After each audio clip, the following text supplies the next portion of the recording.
Hi, good morning, Jessica. Hey, Hey, good morning. me set you up. Thank you. Great. Should we wait until the hour before we accept people joining? We can add them in anytime.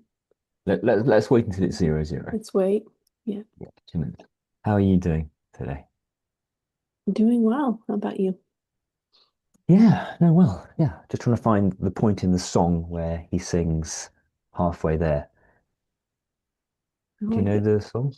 Gonna hold what we've got. Oh yeah. So, okay, she says we've got to hold on. It's an amazing video. Have you seen the video? I just saw the snippet that you shared Yeah, yesterday. like the way they're like on like attached Hmm. by ropes and that looks like that's something I would love to do at some point in my life if it's possible. Yeah, that would be a fun experience. Right. Bum, bum, bum. So I'm going to share my screen on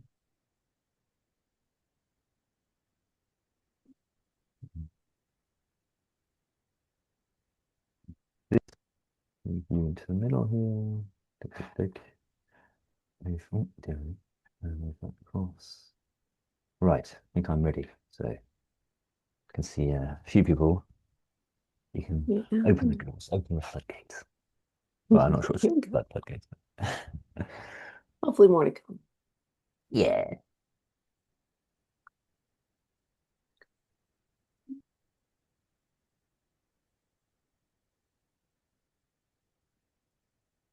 Welcome, everybody. Welcome. Good morning, afternoon, depending where you're calling from. Welcome to the week 4 review drop-in session for the risk-based water quality monitoring and management course. Whew. It's always a bit of a mouthful getting that out. Great to have you with us. Whilst we're waiting for people to join, feel free to say hello in the chat, say maybe just your name, where you're calling from, that'd be great. And whilst we're waiting, I want to give you a chance to start thinking, what questions do you have about water quality testing? What questions do you have? You'll see a poll pop up in the Zoom and you can write out a long answer. So just have a think as we're waiting. What questions come up for you? We've got some words on the screen that might inspire you, might make you get you thinking. Um, so have a moment whilst we're waiting for others to join to think about questions you have, because today is really an opportunity. Come with your questions and we'll discuss them together. So feel free to put your video on if you can. That'd be great to see you, but no worries if you don't want to or that's not possible. Um, and if you want to type in the chat as well, just to say your name, where you're calling from, that'd be great.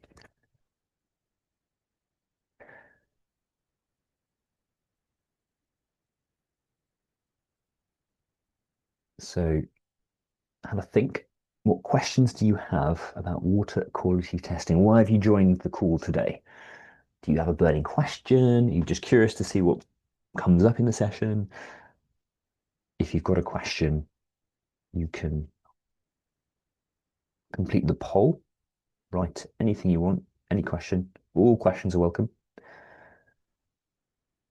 So Jessica, it's very, very early in the morning for Jessica. What time is it with you, Jess?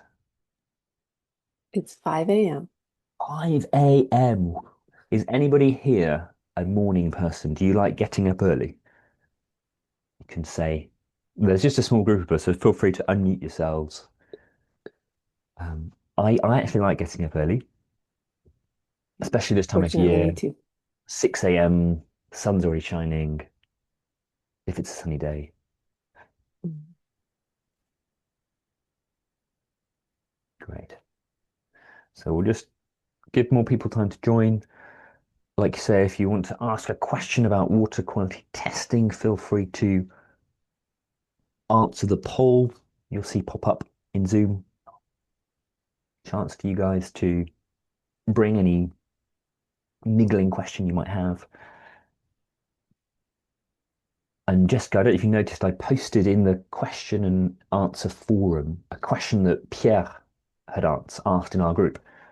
So rather than answer it in the group, I thought, oh, I'll post this in the Q&A. So maybe at some point we can get onto that as well during the call. So Pierre, if he watches back, can see that and hear our insights on it. It was a good question about the relationship between E. coli and turbidity. So we'll come on to that for sure. Brilliant. Well, we're a small group today. So if you do want to put your video on, put your microphone on, please do. Welcome, Belis from Mozambique. Whereabouts in Mozambique? By the coast, inland, up in the hills?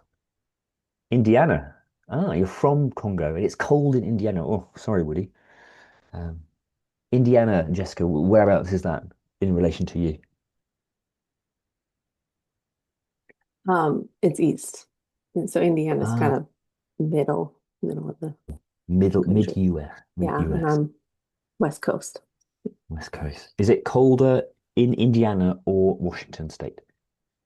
It's a good question. I honestly think Hmm. it could get colder in Indiana.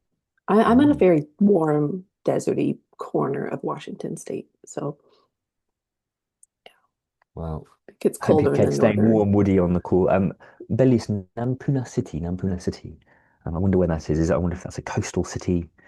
Um, 39 degrees. Now, I'm assuming that's Fahrenheit. Now, being a Brit, I've got no idea what that feels like because we use Celsius. What's a 39? Is that a cold one, Jessica? That can be fairly cold. Depends on what you're used to. If you lived in Alaska, maybe you wouldn't think it was so cold, but Oh, right. But I think most the people would freezing say level that's of cold. Fahrenheit, is that 32? Is that water 32. freezes? 30. So it's quite Yeah, cold. thirty-two. So it's, That's pretty yeah, cold. a bit Wow, wow. cold. In the north of Mozambique. Super. Thank you, Billis. So the poll, Jessica, do we keep that open? How does that work with the long question? Or we have a couple more I people can close joining. it. I can close it We've got a anytime. couple more No one's people taken joining. Oh yeah, advantage yet. So, not yet. Well, that's all right. So Martin and Sayobe are joining. Fantastic. Um, Martin, welcome. Sayobe. If you want to type in the chat just your name, where you're calling in from, that'd be great. Welcome. You'll notice a poll in the Zoom. So whilst we're waiting for others to join us, we're giving you the chance to ask what question do you have on water quality testing. You'll see some words on the screen that might trigger a question you have. Perhaps you've been going through the course and something's come up and you thought, oh, I really want to come to this drop-in session with that question. So this session is for you to come with any questions you have. We know we can learn a lot from each other. So we're not saying Jessica and I will have the answers, but we're hoping as a group we can provide some feedback. So if you've just joined, I think Silvia and Martin, feel free to type in the chat, say where you're calling from, and then take advantage of the poll, which will keep open for a bit longer. Um, great. So just give you a moment to look at that. But if you were wondering where we were in the course, we are, where are we, Jessica? week 4. Week 4. So we over halfway through.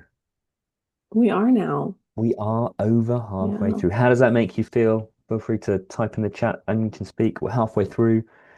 Um, that make you feel like excited that we're progressing. Maybe you've been really wanting to get into the water quality testing part for ages. Now we're finally getting to do it. Or are you starting to feel a bit overwhelmed at how much you've got left to do before the end of the course? So 17th of May is the end of the course. Um, Hi, Martin from Martin Mutisia. Thank you, Martin. Um, in Burundi. Welcome. Thank you. Hello. Hi, Martin. Whereabouts in Burundi are you calling from? Bujumbura. Bujumbura. They call me. Bujum Yeah. Bujumbura, the capital. How is the lake looking today? Is it calm? Yes, Lake Tanganyika is calm today. Good to Good hear. day. Well, Thanks for welcome. asking. If you've got any questions you want to ask about water quality testing, feel free to use the poll in Zoom to type them out. Have a think. We'll keep that open. And Celiobe, remind me where you are calling from. I've seen your name pop up before. Feel free to type in the chat if it's easier. And Linda has joined us. Fantastic. Linda, well, I'll Celiobe, yes. From Uganda. Uganda, fantastic. Thank you, Celiobe. Linda, welcome. I understand you're calling in from Ghana. Etisin, how are you? Right. The poll is open if you want to ask any questions. But I want us to move on to another poll. Isn't that right, Jessica? So should we do that next as our thing? We can, yeah. Yeah, let's do that. Absolutely. So this session, we're going to have a recap on Unit 3A, conducting water quality testing. And we want to have an idea about how confident do we feel about different elements of this section of the course. So up until now, hi Linda, we've been looking at sanitary inspections, taking a risk-based approach, not necessarily considering water quality testing and laboratories and testing kits. Now we're looking at how that can complement the work we're doing with sanitary inspection. So we've got a poll which should pop up. You should be able to scroll down and answer all of these questions. So there'll be kind of 4 questions asking you how confident do you feel about these different things. So there are 4 things, A, B, C, D. How confident do you feel about them as of today?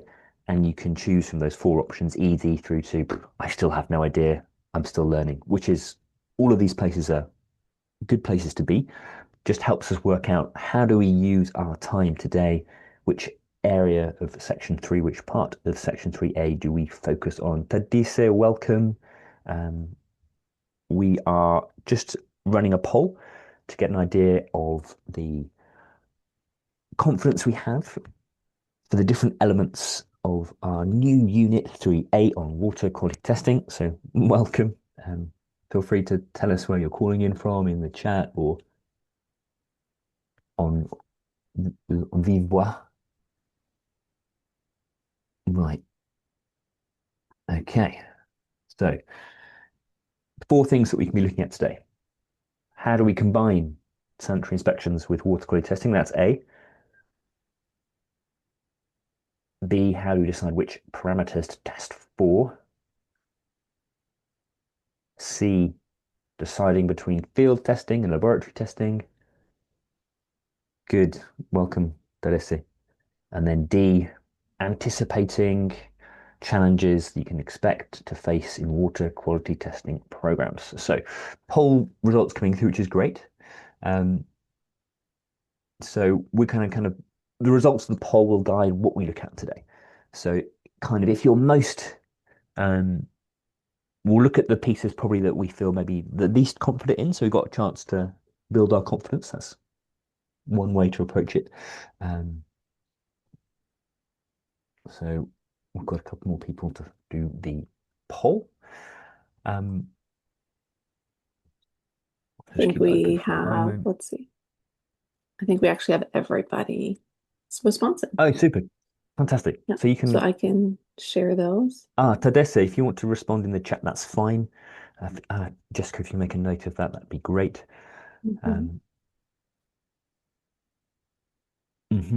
So sounds like Tadesse, you're interested. Are you most confident with deciding between field testing and laboratory testing, or is that the one that you would like to explore more in this drop-in session?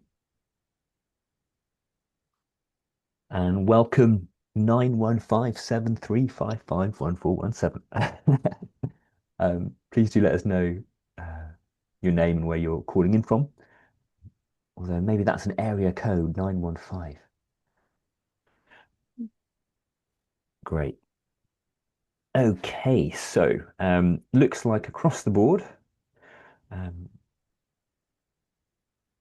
we have the most, so it sounds like we have the most confidence as a group with deciding which parameters to test for. So it looks like we have most confidence as a group on which parameters to test for. followed by deciding whether to use field testing and laboratory equipment. And perhaps where we're not quite fully sure or confident is this part A, how to combine the two. So how do we combine sanitary inspections with water quality testing? So we'll make sure we'll look at that today. Thank you, Didise. You're saying that you feel confident about deciding between field testing and laboratory testing. That's great. That's good to hear. So I think we can end the poll there. Jessica, thank you. Now, before we dive into this in a bit more detail, I need your help, if that's okay. I need all your help because I've been doing some water quality testing, well, sampling. I've sampled 5 sources of water, and I need some help from you to analyze these samples. So I have them right here in front of me. So I have them right here in front of me, and I have some close-up photos that we can look at, put on the screen.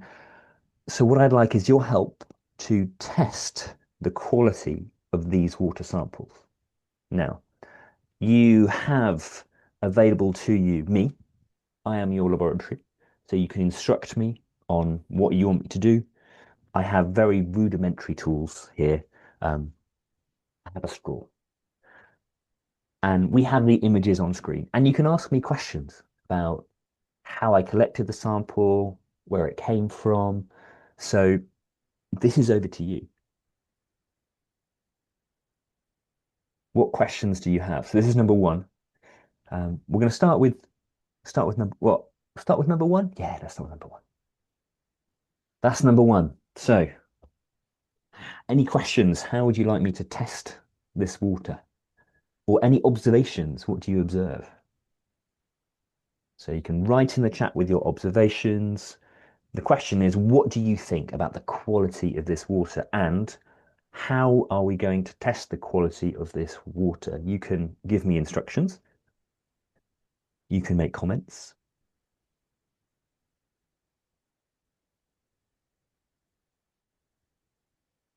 So what questions do you have for me? Maybe Jessica, you have a question for me, possibly.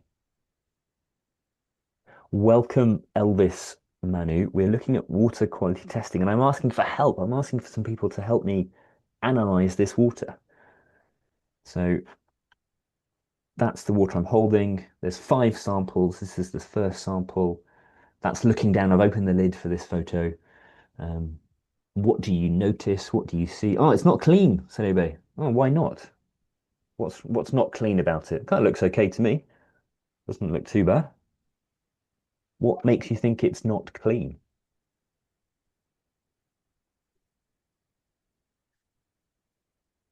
Ah, what source? Good question, Martina. So, Martin, sorry.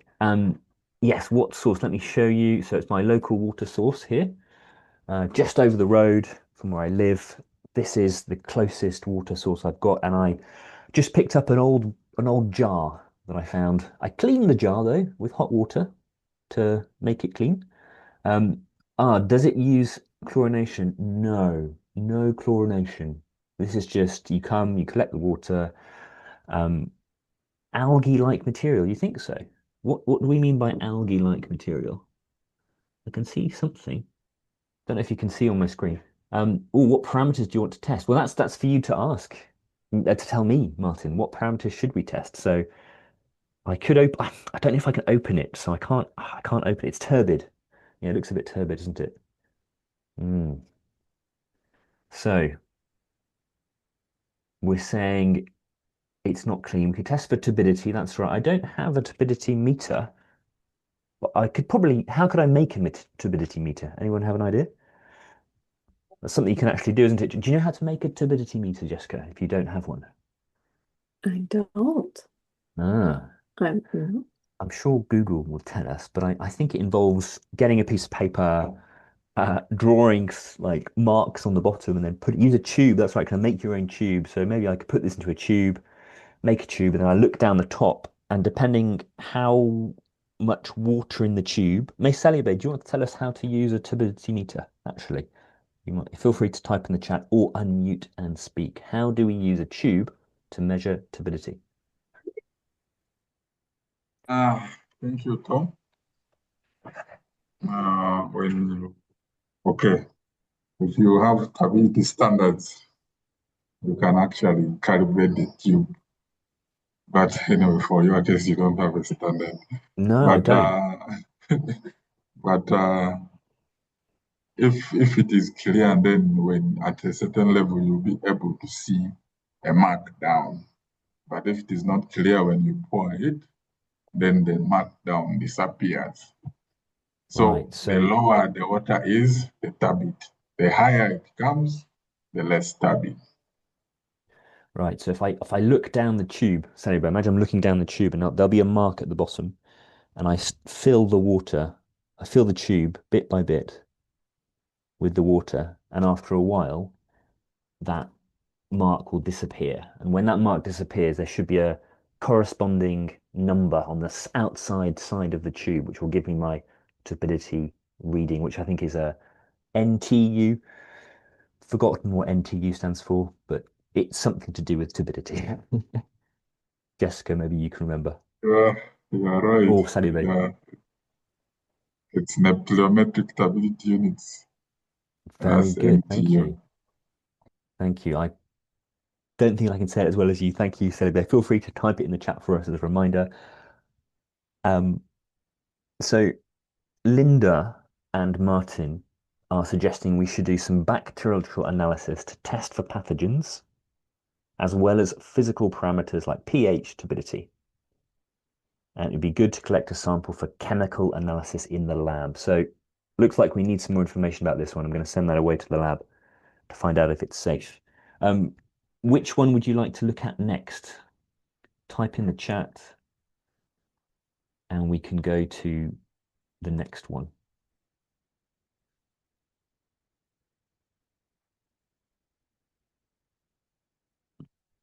Thank you for your contributions. So it's turbid water. There might be some algae in it. I think I saw things actually moving in it. When I look in it, I can see little creatures swimming around. So quite high probability of contamination. So we'll get that tested in the lab. Ah, thank you, Salube. Nephelometric turbidity units. Number 2, water or juice? We'll find out.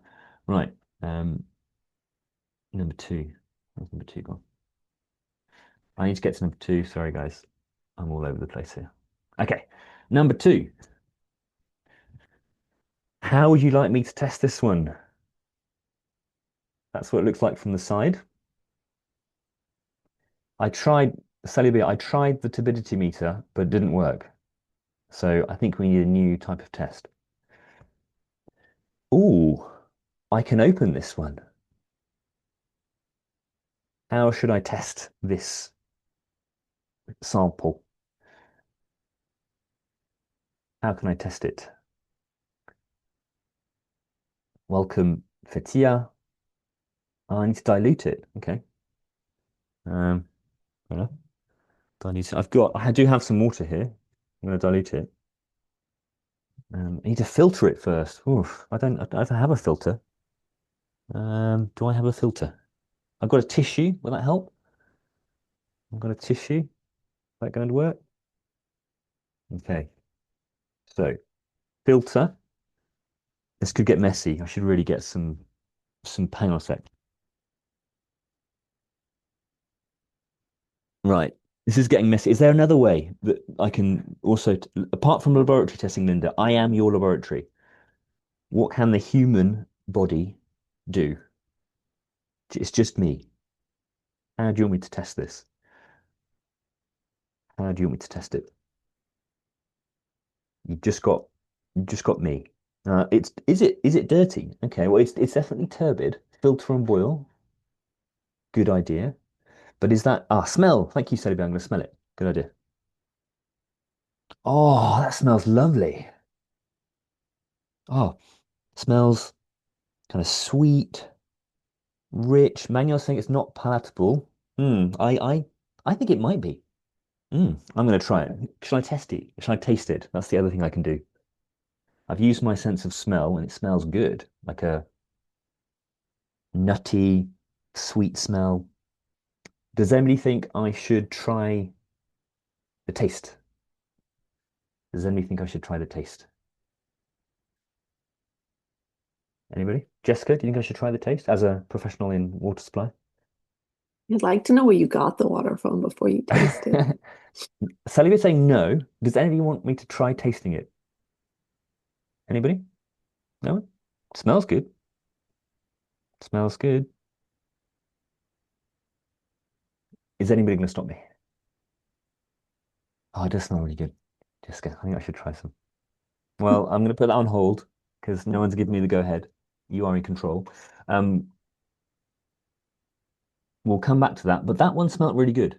I think I would, out of the two so far, this one is the one I want to drink.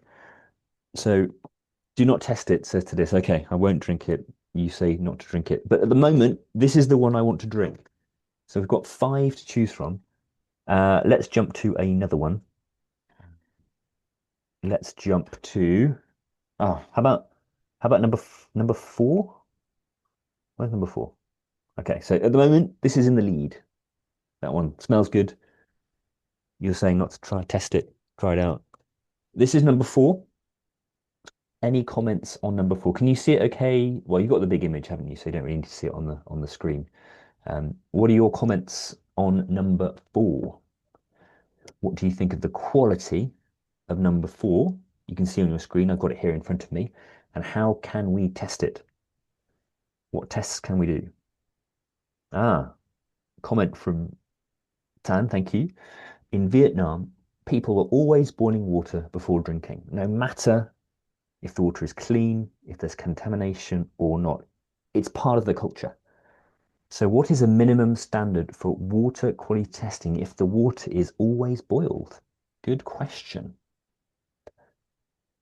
And Tan is saying that they know the WH standard on the acceptable range of indicators. Just want to check in with you guys. Okay, so we've got a question from Tan as well to respond to. So you can respond to that question. Feel free to unmute and speak, raise your hand or respond in the chat. Tan is asking, if people are always boiling their water, what do we need to test for? There's some things that we don't need to test for because we know people are going to boil their water. What do we need to test for if people are going to boil their water? Tadise is saying there's suspended material in this 4th one. There is indeed. So have you got any questions? TDS, I think, is total dissolved solids. Thank you, Billy. So we need to wait until the sediments, the silt, settle down in sample 4. So we'll put that to one side. Do you want me to do any testing just now? We could repeat the last test that Saliba suggested. Is that a good idea? Any options? Good idea. Jessica, what do you think? Should I repeat the smell test? I think with time this Couldn't will hurt. couldn't hurt. Okay, I'm gonna smell it. Ooh, smells earthy. I'm getting earthy smell. Earthy and kind of plasticky, quite a strong plastic smell. Any other questions about this one, number 4? I'm not sure about number 4. Number 2 is still winning, I think. I'd rather drink this number 2 at the moment. That's my favorite from the testing that we've done so far. Right, we've got another one, another 2. We'll do these quickly, and then we're going to move on as well. But Tan's question is still suspended in the air, unanswered. So do respond. Feel free to raise your hand. Tan's question was, if we know people are going to boil the water, what should we test for? Perhaps there are things we don't need to test for. We'll come back to that. Number 5 is here. Number 5, what do we think of this water? How can I test it? I've still got a straw, just to remind people.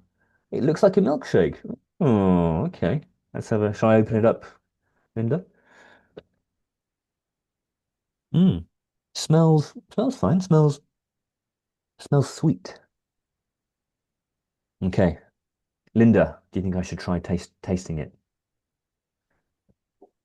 Looks even more like a milkshake now, doesn't it?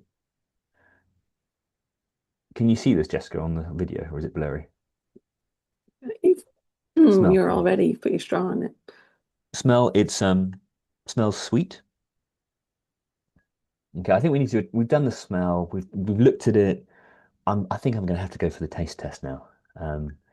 I've got clean water on hand. I'll just Obviously I should really cleanse my palate before.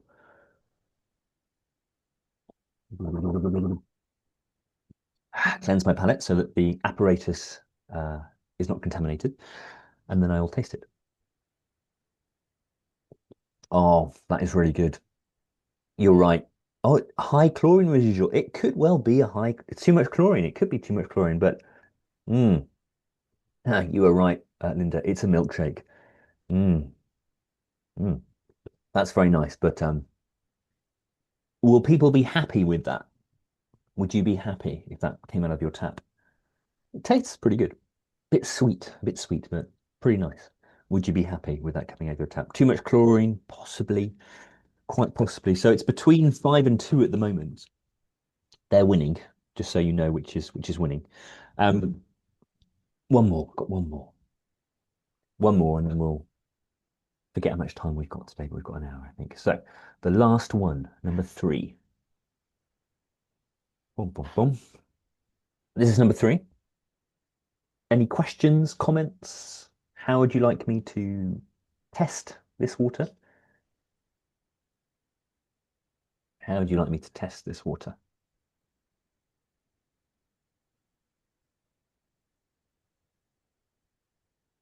So this is saying this is potable water. What makes you think that? Do you agree? Gonna smell it. If I can open it. Oh, that's hard work. The dirt is settling. I think the dirt is settling in the in number 4. Thank you. It's settling. It's getting clearer. So 4 doesn't look too bad, but we've got 3 at the moment. Oh, it smells a bit weird. Oh, I've got my nose in it. This one, it smells like a swimming pool. I don't want to drink swimming pool water. Huh. No, no, no. I'm gonna keep one of these, I think, not the swimming pool water. Oof. Oh, what's this? Linda is saying we still need to test because the color doesn't mean it's safe water. So Linda's still suggesting testing these, but I think the white one is good for me, at least boiling. Okay. That reminds us, I think we have a response from Celiobe to Tan's question. Jessica, I'm going to come to you as well if you've got an insight on this one afterwards. But Tan is asking, if we know people are going to boil the water, what should we test for? Celiobe is suggesting that we still test for arsenic and fluoride. So it depends on the local geology. Great. So that's right. So if we know in the area where we're working, there are generally high levels of arsenic or fluoride in the geology, then that's a pointer to test for those things.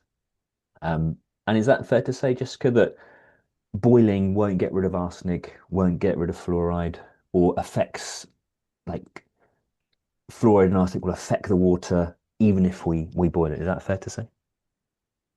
Correct. To my understanding, boiling is mostly going to help us with our microbial contaminants rather than our chemicals and right. So you could have water that has some, maybe it's clear, there's no turbidity. If we've done the tests for those chemicals like arsenic, like fluoride, like you're saying, Salube, if it's clear, there's no sediment, if there's anything in there floating around that we can't see, boiling should kill it. Is that what we're saying, Jessica? yes. Brill.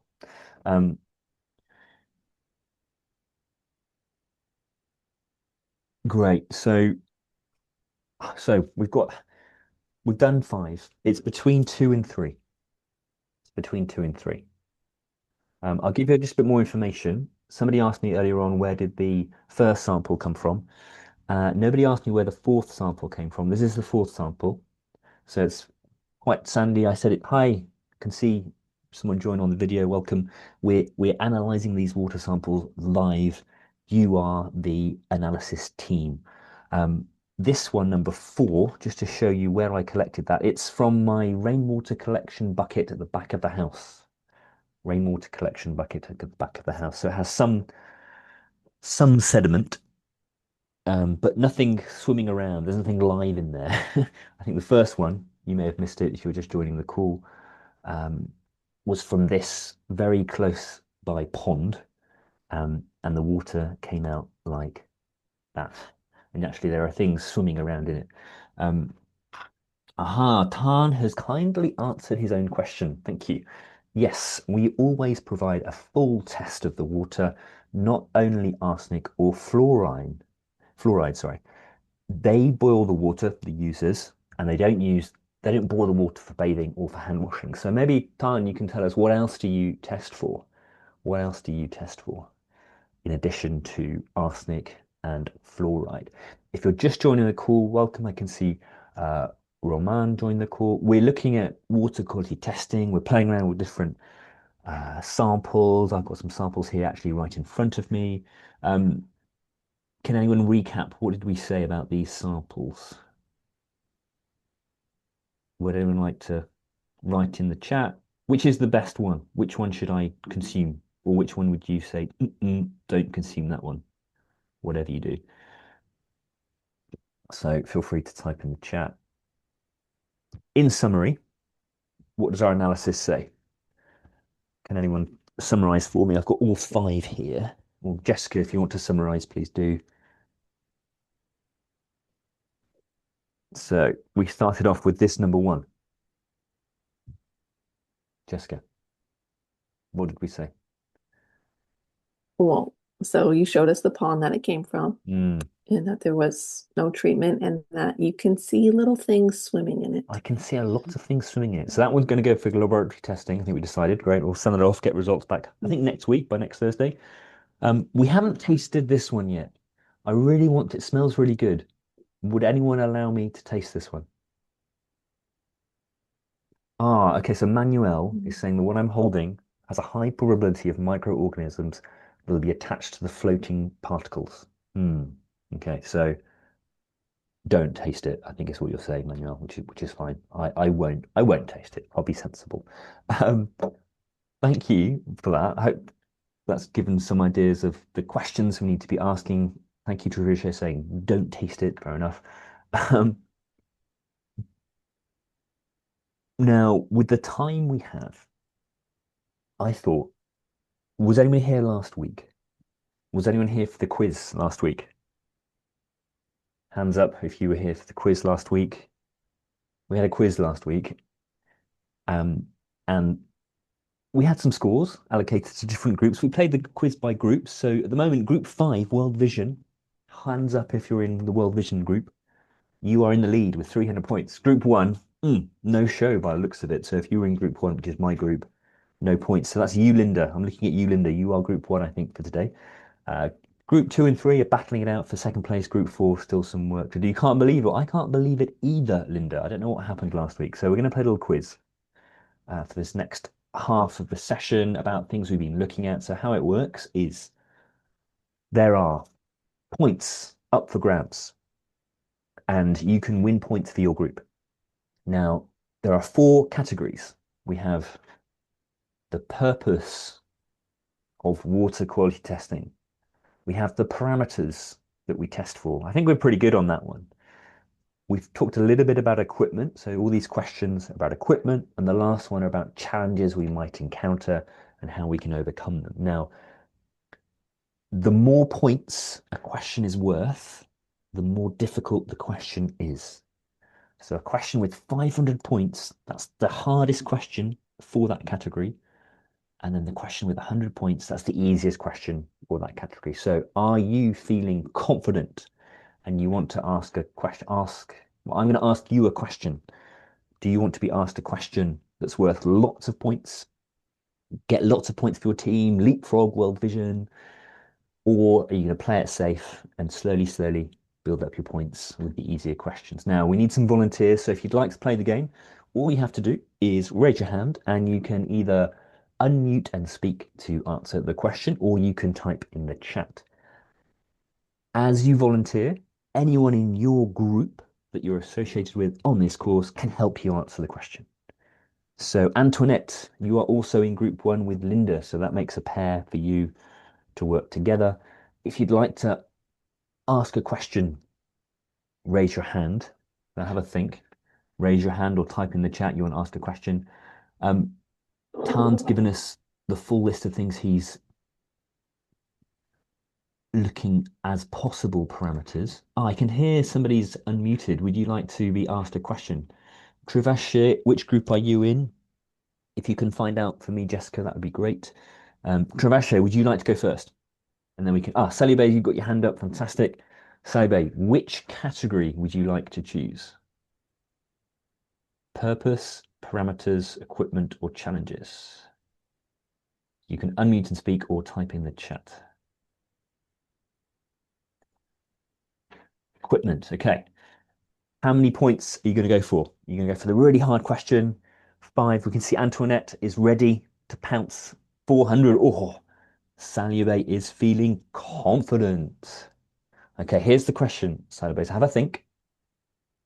Have a think. So the question is, for what reasons would you recommend doing laboratory testing in your program? For what reasons would you recommend doing laboratory testing in your program? Salibe, I don't know which group Salibe is in. So Jessica, if you can keep score, that would be great. So Salibe, you can unmute and speak. You can type in the chat. You can ask for help from other people in your group once we know what group you are in. Yes, Salibe. Hello. Let me try. My colleagues can always support. Perfect. Yeah, the question for what reason would you recommend doing laboratory testing in your program? From what I learned, laboratory testing is done, for example, for experiments where, let's say, you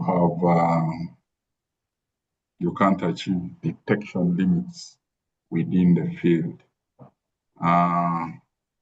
So experiments like fluoride, experiments like arsenic or heavy metals, then you would recommend an accredited laboratory.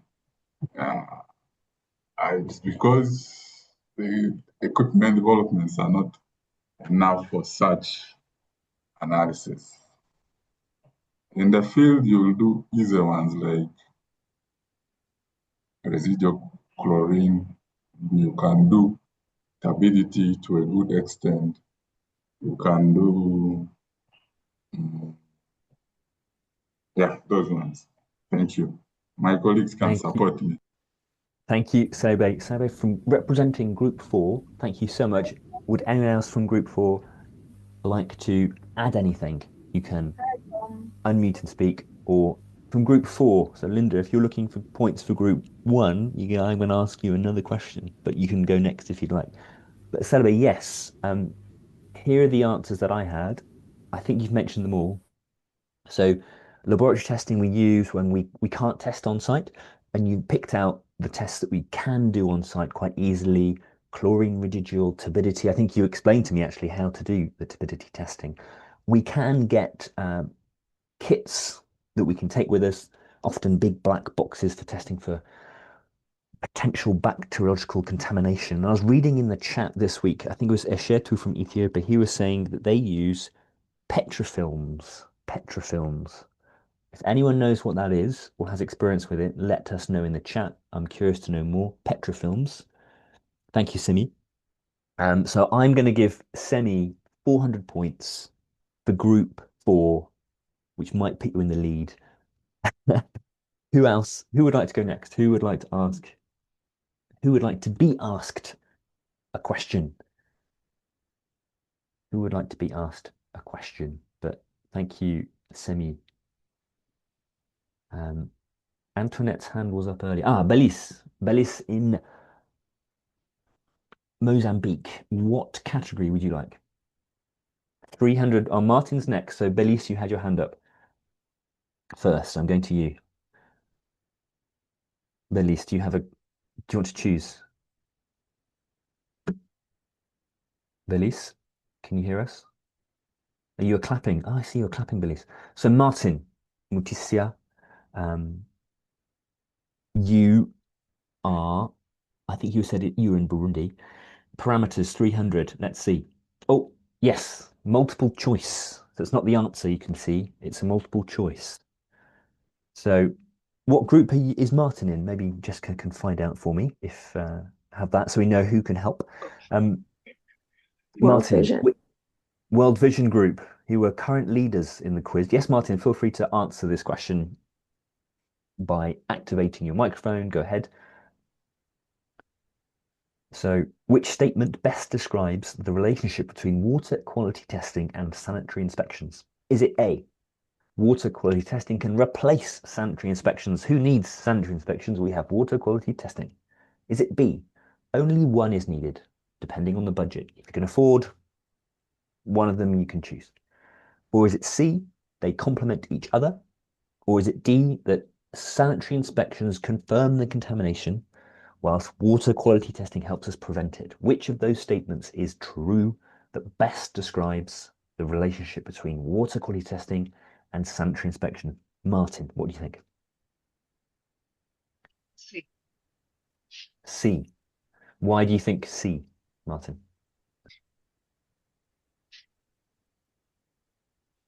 How do they complement each other? You don't have to get this right for the points, by the way, but I'm curious, why do you think water quality testing and sanitary inspections complement each other?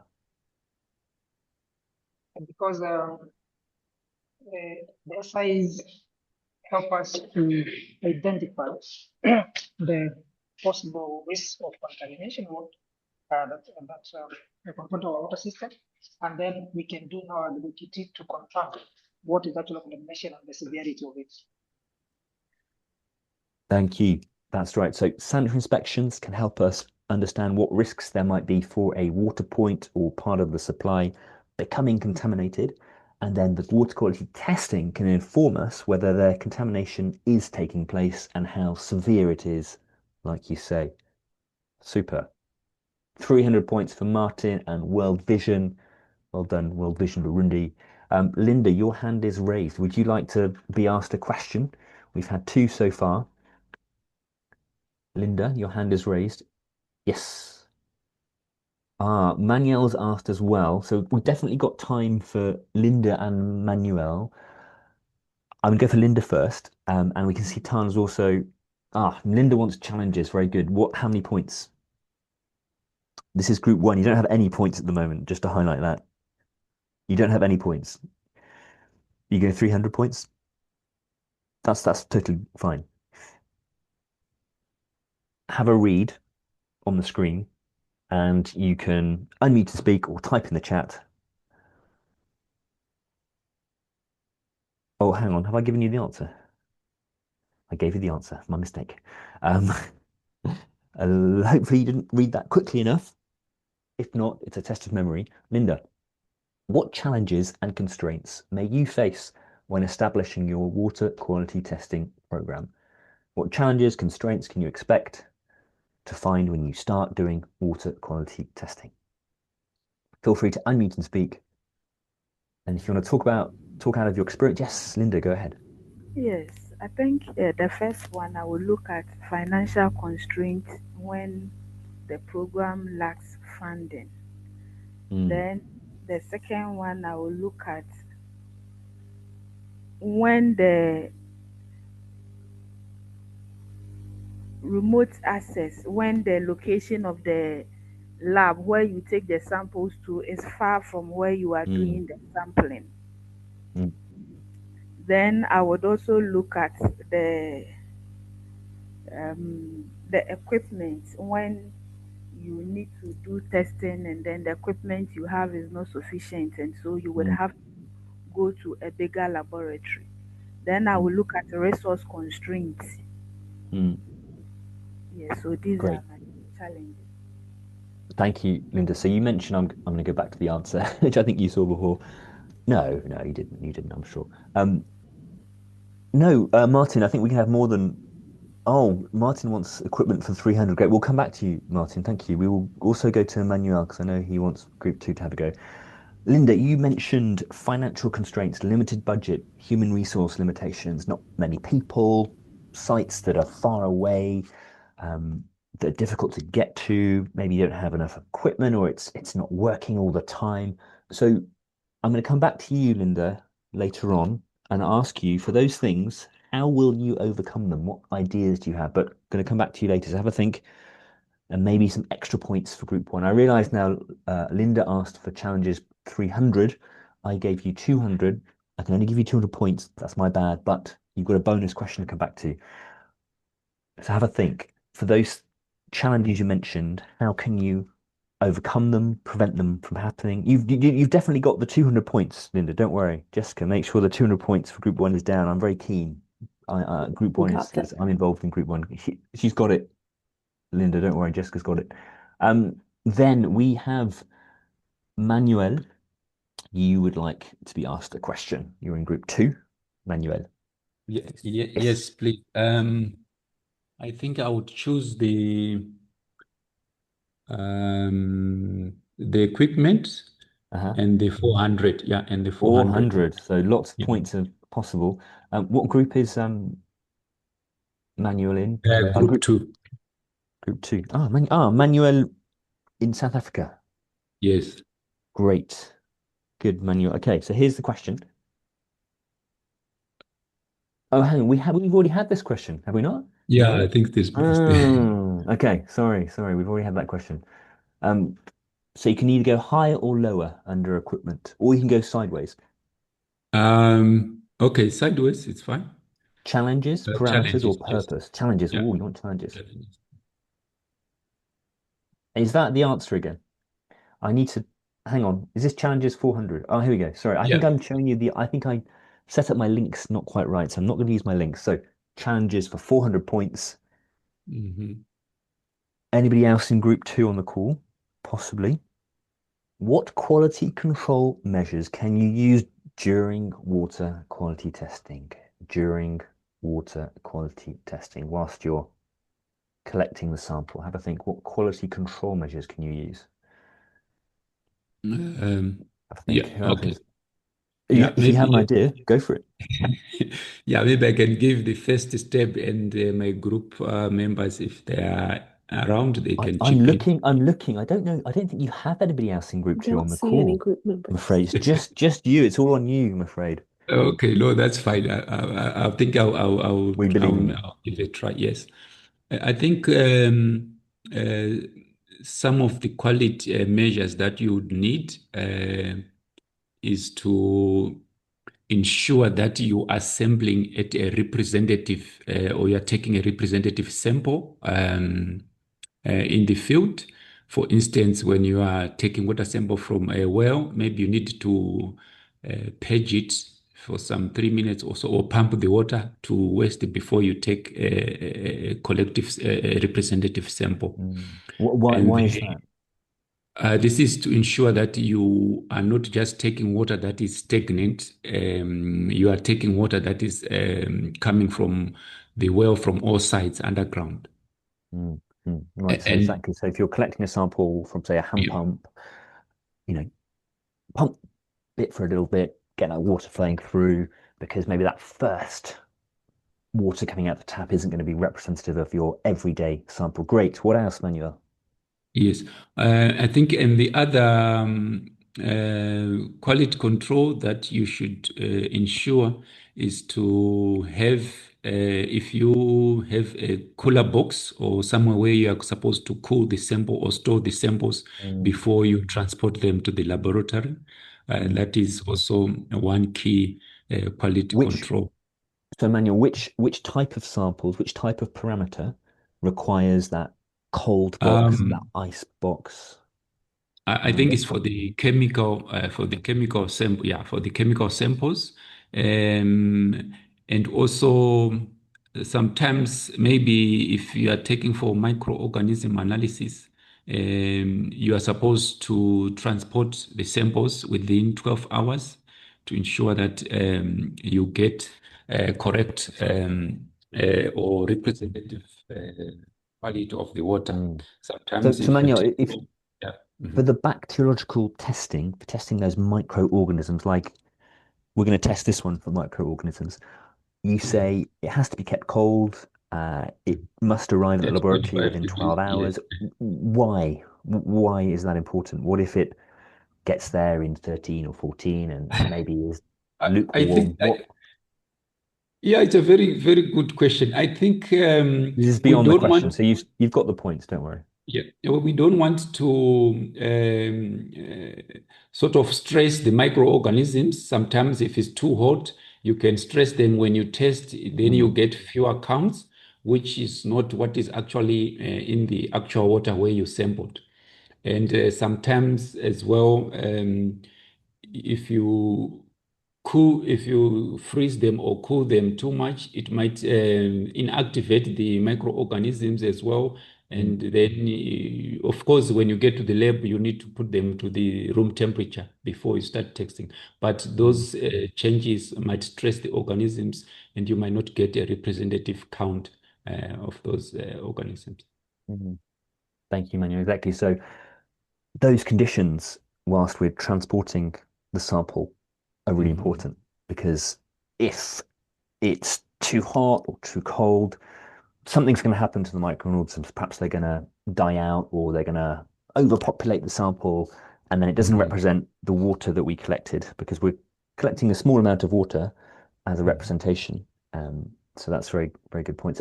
Jessica, I don't know if you wanted to add anything there that I've missed. Yes, I think let me just yes. add one more thing. Please do. Yeah, one more thing, yeah, is the actual labeling of the samples, so that you get to when you are doing the review, you get the actual site name or coordinates, Yes. so that you have recommendations that are more specific to a certain site. That is very key. I've labeled my samples, Yeah, and I think that's yes. very important. So you have to put the date, Oh, the not just the source. number. Yeah, okay, yeah. But no, the date, you have date. to put the date, yeah, the I've source got where my you're samples taking going from. everywhere. Yeah, maybe and time as well. And also, Time. like you indicated, if for biological or chemical analysis, you label those samples. And also, you need to clean the sample bottles. Sometimes you rinse with the water that you want to sample, maybe for 3 times before you collect the sample. Thanks. I think I'll end there for now. Thank you, Manuel. That's super.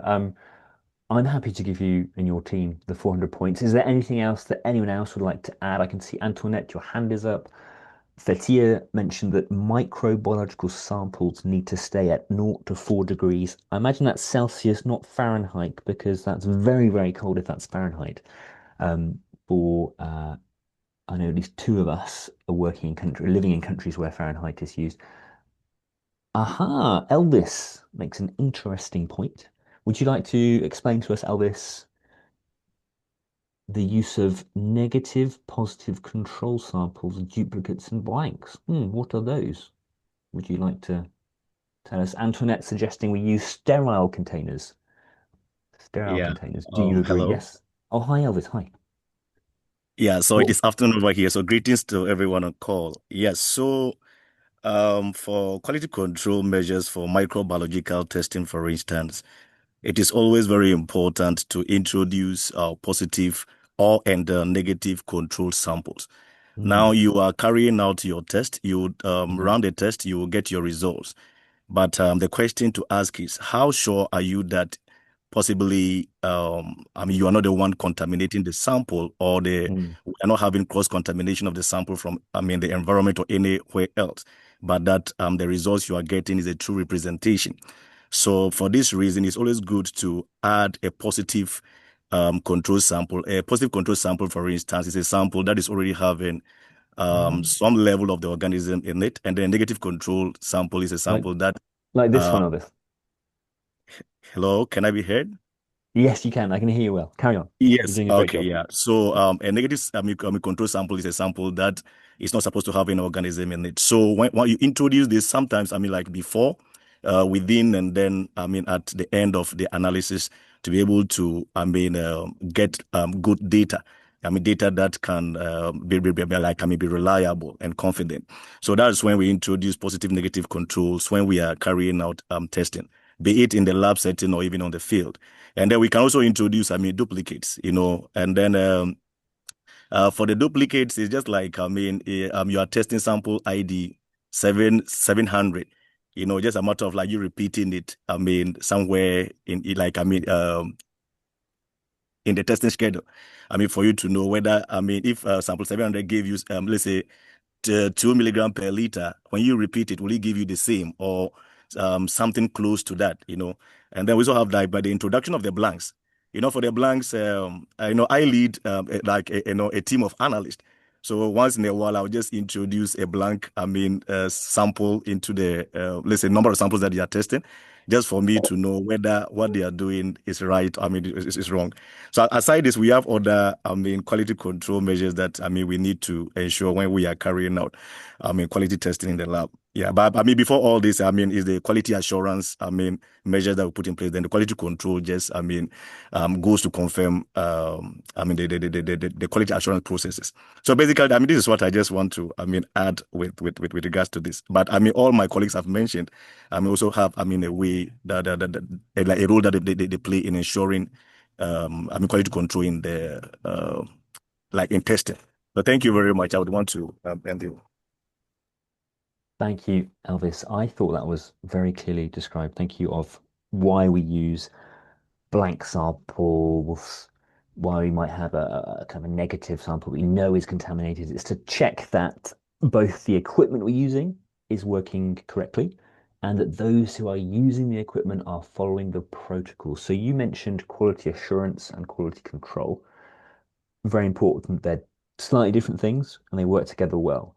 So like you say, the quality assurance is making sure you have the staff who are well trained, made protocols that they're following, and then the quality control is like you were describing, Elvis, with your team. You introduce a blank sample where there should be no contamination, no E. coli, coliform counts if we're looking at microbiological contamination. And if there are, then you can ask a question, well, where is that contamination coming from? Because the sample was clean, clear. Excellent. Thank you so much. We're coming to the hour. Are there any questions? We asked at the start, do you have any questions you want to ask us? This is a time not just for us to ask you questions, so if we've been doing in the quiz, but for you to ask your questions. So I've got a bit more capacity to stay on the call. I don't know about you, Jessica, but if you have a question that's come up through the course or something that's come to your mind in this call or anything you think we've not answered, please do raise your hand, type in the chat. But I think I did say I was going to come back to you, Linda. Are you still on the call? Elvis, yes, go ahead. You've got your hand raised. Please go ahead. Yes, so I do have a question. When I was reviewing the I think this week's stuff that we're supposed to learn, and that is the 3A. Yes, that's correct. Yes, exactly.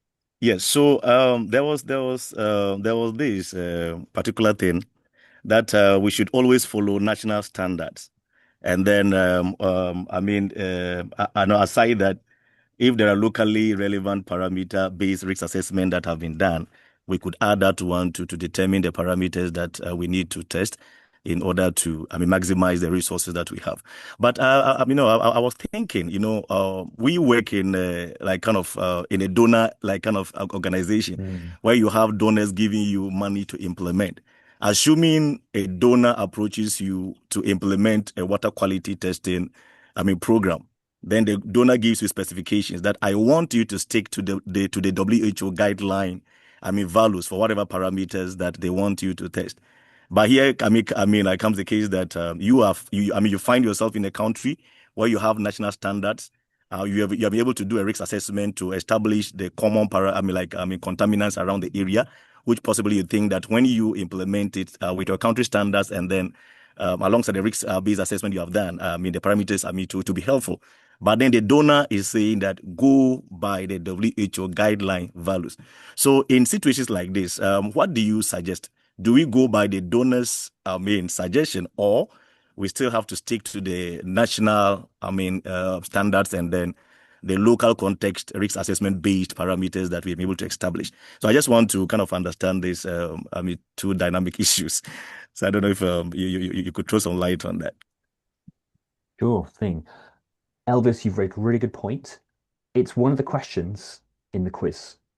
So I'm going to ask out the group first to see if anyone can answer it. So this is, I think, in line with what you're asking. So when do we use national standards?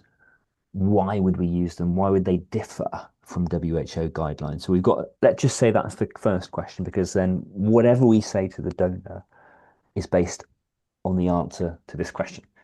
So we need to first of all understand, say, what the difference is between the two and why they different. So why might national standards differ from WHO guidelines? Would anyone like to have a go at this question? 400 points on offer for your team, your group, or Elvis, if you'd like to have a think yourself, and please do. But I think this question should help you know what to say to the donor, how to respond if the donor's saying, we want these parameters measured, even if they're not in the national standards. Yes, hello, Manuel. Yes, sorry, I'm not seeing the way to raise my hand. Sorry for that. Oh, no worries. Go ahead. Okay, I'll just chip in on the two reasons why national standards may differ from WHO. Normally, the national standards are normally more restrictive than the WHO guidelines. In our case, the site, whereby we take the WHO guidelines as the bare minimum. But if you want to operate and improve your water quality, we then use the national standards. They're a bit stricter, or they're a bit stricter than the WHO standards. So that's one of the reasons why you might have the difference. But in some cases where we don't have some guidelines to certain parameters under national standards, that's where we revert back to the WHO standards. Thanks. Thank you, Manuel. So Manuel is saying that, thank you, Manuel, in South Africa, that in your case, often you find the national standards are more strict than the WHO guidelines, and so then you're using the stricter of the two, you're being more cautious out of the two. But if the national guidelines don't say anything about this guidance, for example, manganese or something like that, WHO guidelines are really helpful as a reference that you can use, if I understand correctly. I saw Antoinette, I saw Belize, I think Belize, you raised your hand as well. Do you want to add anything? Yeah, hello. Or Elvis, you want to respond? Please do jump in. Yeah, so I want to take a bite on the question. Please so do. that maybe I could share the points with my colleagues. Okay, well, Manuel, I'm going to give Manuel 200 points, Jessica. You can add that to the group. Okay, yeah. So there's still 200 points available. Belize has also got a hand raised, so I want to make sure Belize has a chance. Okay, yeah. So two reasons why national standards may differ from Belize as well. WHO guidelines. Yeah, so the WHO guidelines are kind of like recommendations. These are not standards. Based on which countries develop their own standards, and then we kind of like we have to understand that the hydrogeology in different countries and different terrains are different. Climate is different, and exposure to different risks are different. So countries adapt these standards to reflect the specific hydrogeology and different contexts that we find ourselves in. In Ghana, the hydrogeology where I find myself might be different from someone from Tanzania. I was just reading, reviewing the literature, and I realized that their fluoride levels are set around 4 milligram per liter. But in Ghana here, we have adopted the 1.5 milligram per liter limit. So this has to do with what the geology. So the first is that countries adapt these standards to reflect the specific hydrogeology, climate, and then the kind of exposure that they have, and then the second one is sometimes technical and financial and institutional capacity could also inform the adaptation of some of these guideline values in different contexts or in different countries. So national standards must consider what is realistically achievable and then kind of like sustainable. For instance, let's say in Ghana here, that's where I work. We have the capacity to test for a host of parameters. But then let's say when you go to somewhere like Burkina, probably if they do not have like an accredited lab and then the capacity to test for certain parameters, they may not want to kind of like adapt that from the WHO guidelines. So these are, possible reasons why someone might kind of like go with the national standard, but not really just adapt the whole WHO guideline kind of parameters, parameter values as they are, currently. So that's just briefly what I want to say about that. Thank you so much, Elvis. Very good 2 points there. Not 2 points. You'll have more points, don't worry, but 2 things you've raised. So the WHO guidelines, they are global. And as you say, in Ghana, you've got a different limit for some parameters such as fluoride, because of the geology where you are, there are perhaps higher levels of certain chemicals and minerals, so you're more cautious and you've got a lower limit. But also you might find that in a country or location where it's not really feasible to test to that level of like detail or scrutiny, then you have to also have a realistic plan of what's possible, what's feasible, what can we test for. Otherwise, you might set national standards which are just not practical, that are difficult to do, expensive to do, and then resources which might be limited end up being wasted on what maybe is not as important as other parameters. Thank you, Elvis. I will confirm how many points I'm going to attribute your group after we hear from Belize. Belize in Mozambique, would you like to also add anything else to what's been shared already for this question? Yeah, I'd like just to comment on or try to understand when other colleagues talk about strict. I don't know strict means means details, because strict in terms of, you look at in terms of the standard and guidelines, when you look at in case of Mozambique, for the electric conductivity in Mozambique, we are considered 2,000 microsiemens per centimeter, while the guidelines say 1.5. In Malawi, we consider 3,000. So when you mention about strict, I didn't get it well. But regarding to the reasons, I can talk in terms of purpose. The guidelines, WHO guidelines provide, like say, technical guidance and best practice, while the national standard define the issue of rules that we need to follow. So when we have like the contractors that they're drilling boreholes, they need to share with us the report from the laboratory. So in that laboratory, that will mention that yes, this water is let's say it's how to call this one, is can be consumed by human, okay? Okay, Possible. but yeah, it's okay. So, but others, you say no. When you say it's not, so the usually some NGOs that doesn't pay for that. The other issue is related to the development process. Okay, the WHO guidelines are more international, and the national standard are more localized, depend on our own context that we need to go. But issue of strict or not, that one is something that I'd like to hear from you and better understand it. Thank you very much. Okay. Yes.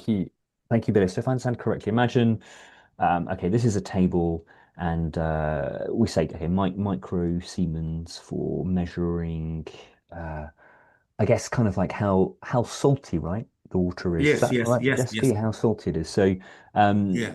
you might have different samples, different levels. Imagine those are our samples, and this is, say, time, for example, here. And then there'll be different levels. So you might find that if here we've got a high value and then a low value here. So if it's a high value, is that good or bad? That's the first question. So is there a limit that it's going to be bad, either for, first, you might have human health over the long term. So I guess that might be a lower value here, perhaps. So I'm not going to give some numbers, but say that's the limit that's been set. Maybe that's the WHO. They set that limit. And they're saying, okay, we only consider samples that are below that limit to be safe for human consumption over the long term because of the long-term health impacts that might have. For example, I'm not saying that's true for conductivity in this case, but then elsewhere, maybe locally or nationally, that might be different because of the kind of general background levels of that mineral in that area. Jessica, would you say that's fair to say that then if it's a higher background level, the national standard might be then a bit higher, or is it that in the short term you might have a higher standard that's acceptable? I can see Elvis, you've got your hand raised. Jessica, Elvis, do you want to help me out here? I'm trying to get my head around this question, which I think is really, really important. Elvis, go ahead. Feel free to write on the screen as well if you can. Yes, so not so much on the conductivity, electrical conductivity, yeah, because the WHO guideline does not stipulate an exact limit for electrical conductivity. I think what we may be looking at is TDS, total dissolved solids. But I think the explanation you are giving holds. But then I wanted to attempt to respond to why national standards are stricter than the WHO guidelines. You know, in Ghana, for instance, we have a regulatory body that kind of enforces some of these things. So basically, national standards are seen to be legally enforceable and then tailored to to protect public health. So it's legally enforceable. This means that if your organization, let's say in Ghana, let's say you produce water and then you sell the water, and we have national standards that you do not go by. You can be sued, and once you are sued, you will be fined. Yeah, so that makes it legally enforceable. But then when you compare that with the WHO guidelines, those ones, as we rightly said, are recommendations to adapt or not to adapt. But then when it comes to the national standard, that one is non-negotiable. And once you are in the sector, you must comply. So if the national standard says that fluoride has to be 4 milligrams per liter, and then you say that, oh, no, it must not be that, you are going to be held responsible, accountable for that. Yeah, so that's just basically why, and just like an explanation I want to give why someone would say that national standards are strict, and then guidelines probably may not, be strict. So there are two things here. When it comes to the EC, electrical conductivity, we do not really have a defined limit. We could be talking about TDS, which is about, 1,000 milligrams per liter. But then when it comes to strict, why standards are strict, the main reason is that they are legally enforceable, which we don't have to take for granted wherever you find yourself. Maybe Ghana standards might be different from that in Tanzania, South Africa. But then whatever standard is in your country, it is legally enforceable. If you don't go by it, you could be sued, or your organization could be sued and fined for that. Thank you very much. Thank you, Elvis. Really good point. So that's right. National guidelines should prevail over WHO guidelines if it is more strict. Now, I think to clarify what we mean, Billy, is by stricter, it's if for example, okay, you've got fluoride, and too much fluoride is bad. Say the WHO will have a limit, but if the national guidelines is below that, it means that this national guideline is more strict. It's lower. And as Elvis points out, there could be repercussions for you. They could, if you are going against the law, not meeting the standard, then you might face fines, because this is what the national government has agreed is acceptable, safe for this country, for this context.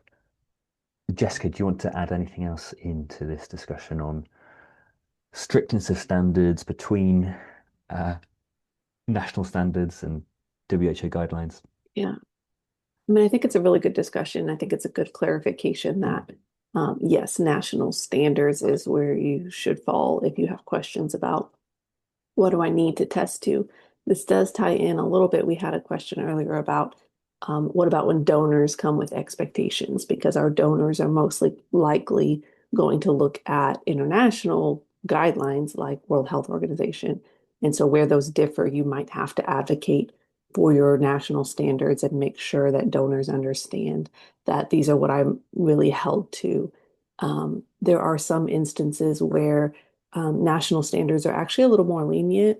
So I know, for example, In some countries, fluoride nationally is standard at 4, where World Health Organization says 1.5. So that's an example where the donor might want to hold you to a more strict standard or guideline, just because they're looking at international versus national. So being aware of what your country has said, or your county, however that's done, is going to be really helpful. And then learning to advocate, say that, these are the ones that I'm actually legally held to. Being able to advocate for that when you need to is important. Yeah, it's a good Thank you, discussion. Jessica. So yes, there we can see it can go either way. It might be that the national standards are more strict than the WHO, or the other way around, and a donor might kind of want you to respect one or the other. And I think what's important is being able to advocate, argue, explain why they may be different. So here are some of the reasons which I think we've already picked up on. So there might be differences, and what's important is for us to know, well, why are there differences, so we can defend or argue why we're respecting national standards or why we're respecting WHO guidelines. So you may want to, as a bit of homework, have a look at where there's differences between the national guidelines and the WHO guidelines. See where there are differences in your context, and then try and work out, well, why is that difference? So if a donor does say, we want you to respect WHO guidelines, you're ready to respond to that question. Great question. Thank you for bringing that. Elvis. After all of that, I'm going to attribute Elvis's group 200 points. So we have run over slightly. If there are any questions that you have been answered, please do raise your hand before we close. Or if you just want to have another go with the quiz, you're welcome. But I want to just get a check on the scores, Jessica, and I'll put them on the screen if you can read them out. Yeah. For this round, So, and then I'll total it up because I've got the ones from last week. okay, perfect. So, Linda was group 1.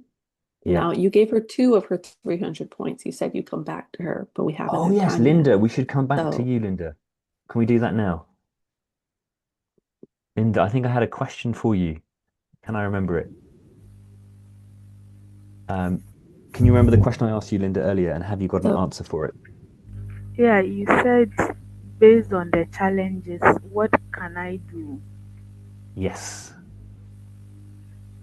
Yes, so I spoke about a resource constraint. So I want to consider the fact that we need to focus on certain parameters more than the others. The ones that are high risk, that is where you concentrate on. It is not always that you need to do testing equally.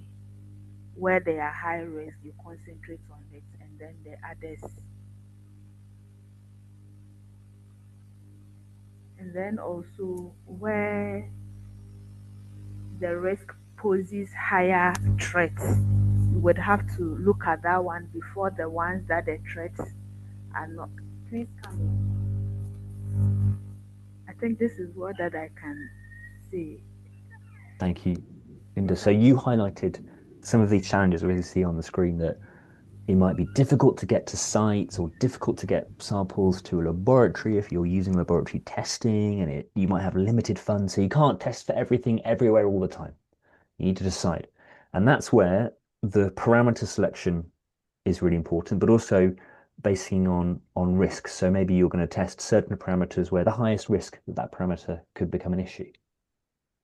And that helps you decide where to sample, what to sample for, how often. And it's that combination, I think you'll see as you go through the last couple of weeks of the course, the combination of the information we get from the sanitary surveys, which helps us understand what the risk factors are, and then background information about the parameter risks in our context, in our area, based on what guidelines we're seeing from national or WHO guidelines, and then what we decide to test for, where we think the highest risk is, and that should help us make the most of the limited resources we might have. But that's the big question. That's the big question, Linda. So I would agree. Jessica, would you like to add anything else? You did that well, Andy. You managed to answer a question and welcome someone into the office. That's great multitasking. Well done. Jessica, would you like to add something? I think Linda did a wonderful job with those explanations. Yeah. Great. Good. That said, I'm happy for her to get the full 300 points that she originally Yeah. was going for. So we're round two. We're going to tot up the scores. Jessica, group one, how many points for round two? So round two for Linda won 300 points for group one. Yes, on the scoreboard. Anybody else in group one get Um, points today, or is that just 300? no, I think it's just Linda. Okay. And We've got then 300, so that's good. Group two? yeah.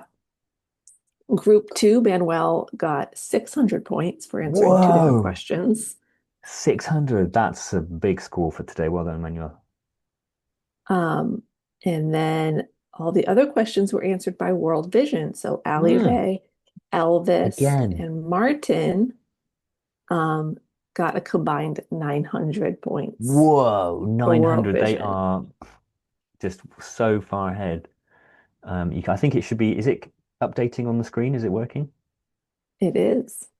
Oh, so World Vision stretching into the lead. Maybe some groups can combine together to challenge World Vision. Maybe we need to do some collaboration. Coming Is in there strong. anyone who would like to is there anyone in group three who hasn't had a chance to ask a question who would like to get some points on the board, or group four, or maybe we don't have anybody from group three and four? Unless Jessica, you're in group three and four representing. Okay, I'm going to ask See, Jessica it doesn't look like because we don't have okay, any Jessica. group three. We have a couple group four, maybe. Okay, See well, if they're still Jessica, I'm on. going to let you. If you need to go from the call, please do.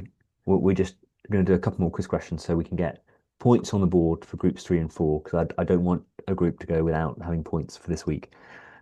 Jessica, you will answer the questions for group three and four. So for group three, you can choose a category, you can choose the points. If you need to Let's leave the call, please do. But if you want to see what happens for these two questions, stay on the call. Yes, Jessica. Let's do purpose for 500. Let's go 500, for it. boom. I might need some help, guys. Okay, so if you're in group three and four, Jessica might need your help. Here's the question. Can you still see the screen? Yes.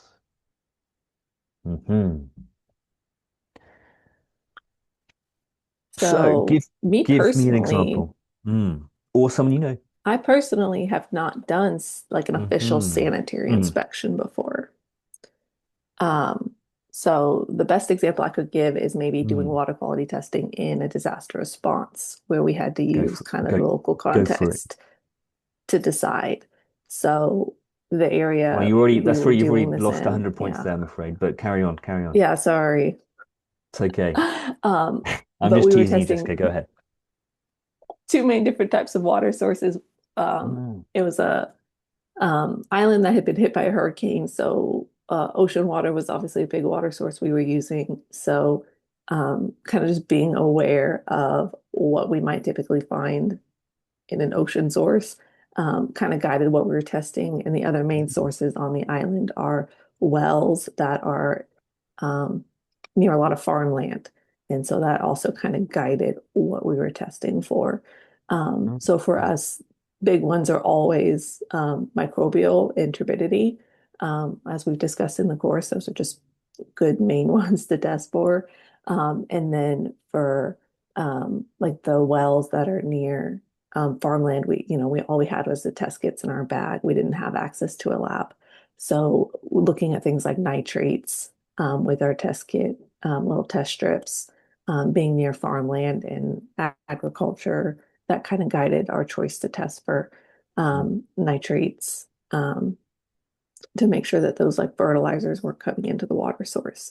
So yes, in lieu of having a full sanitary inspection, we just kind of used what land is around us and what might be coming in either off the rainwater or from, the nearby fertilizers, what might be coming into the water to be able to tell if those things were happening. I like the picture. I hope that helps explain. I think that's what you're explaining. That's what I got from that. Oh, yeah. Thank you, Jessica. Yeah. So yes, being aware of what's happening in your context and deciding what to test based on what you're observing. So nitrates, very good example. We've not talked about nitrates so far. That's linked to fertilizers, I believe, used in agriculture. And then saline intrusion, perhaps from the sea in shallow wells that are near the sea. So I think that comes back to our, is that conductivity, the micro Siemens, microcentimeters, Siemens? Yeah, you can test it as conductivity or total dissolved solids. That's it. Someone else mentioned total dissolved Yeah. solids. Super. Okay, I thought it was a very strong response. But you didn't. Did you mention sanitary inspections? I kind of think you did because you talked about visiting, observing what was going on. So even though you think you didn't do it, I think you did. So I'm gonna give you 500 points for group 3. I appreciate it. Unofficial risk 500. assessment. An unofficial risk assessment. So if you do have to leave, please do. But we're going to ask Jessica one more question and get rid of these little drawings. You can answer now for question for group 4. Aha, Tom, Jessica. Oh, Linda wants to get close to World Vision. Go for it, Linda. What question would you like? So if you do have other questions, you can ask them. But we're just into the quiz now. Jessica, what one would you like? Equipment. Okay, how many points? I think we've had 400 maybe. I can't remember which was 500. Oh, 500. Let's see. Going for the big one. Aha, here's a good one. Okay, we've talked about this a little bit, I think, already, but let's see. You need to collect and send a water sample to test for E. coli using a laboratory. What could ruin your sample? Quick fire. Go, Linda. You can type in the chat. You can unmute and speak. What could ruin your sample? Should have a timer really for this. Linda, can you hear us? You thinking? How many points did I give you for group 3? 500, Jessica. I'm putting that in the scoreboard. Mm-hmm. Okay, so group 1 are trying to get some points on the board as well. Linda, are you going to answer this for us? Are you still connected? Have you dropped off the call? Are you thinking? Are you typing to ChatGPT? Hopefully not. Tom, Linda? I actually have another meeting I have to hop to. So Okay, so make no points for group 4, I'm afraid, today. Thank you. Maybe next week. Thank you, Jessica. Yeah. Now, Linda, do I agree with you? I'm not sure. Thank you so much, Jessica. We'll close the call quite soon after this.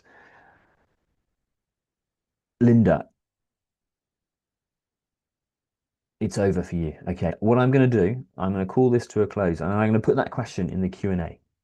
And then whoever responds to that will get points for this week's quiz. Okay, so to fair it out, just to show you where we are with the quiz scores at the end of this session. So thanks to Jessica's work for group 3, they're up to 600. Sorry, Linda, you're still on 300, but let's see if you can get the answer in the Q&A. Group 4, you've got a chance still, maybe in the Q&A. World Vision still leading the way, but maybe we will combine forces to see how it goes. But we've got a couple more sessions, live sessions happening. Next week, we're going to be looking at the second part of Unit 3, 3B, looking at water quality testing programs. So a bit like last time round, we started off by sanitary inspections, looking at, okay, how do we use the tool? How do we do them? Then we looked at programs. How do we organize the bigger questions? We're doing the same thing for water quality testing. We've looked at how do we conduct water quality testing. We've looked at the different parameters we need to choose. Linda's keen to join forces so we can catch up with World Vision. They did very well today. They had lots of people ready to answer questions. So next week, water quality testing programs. If you have any questions, any issues with the course, don't hesitate to reach out to myself or to Jessica. You've got the option to use the message function in the platform or the question and answer portal. We'll be going through your submissions, the assignment submissions, so do post those. We love reading those and we will respond as we see those come through. And don't forget to look out in responding to other people's posts. Have a look through the posts this week. What grabs you? What do you want to add? What do you want to ask? Great opportunity to learn from each other. The forum is a great way to do that. So thank you so much for your engagement today. Any unanswered questions, do type them in the chat. If not, perhaps see you again next week, same time on Thursday. Thank you. Oh, I nearly forgot. Nobody wanted me to test this, but I'm going to test it. Ha ha ha. In my straw. I'm going to test it because I really want to test this one. Oh, that's really good. This one's a chocolate milkshake, Linda. This is the best one out of all of them. It might not look it, but it's very good.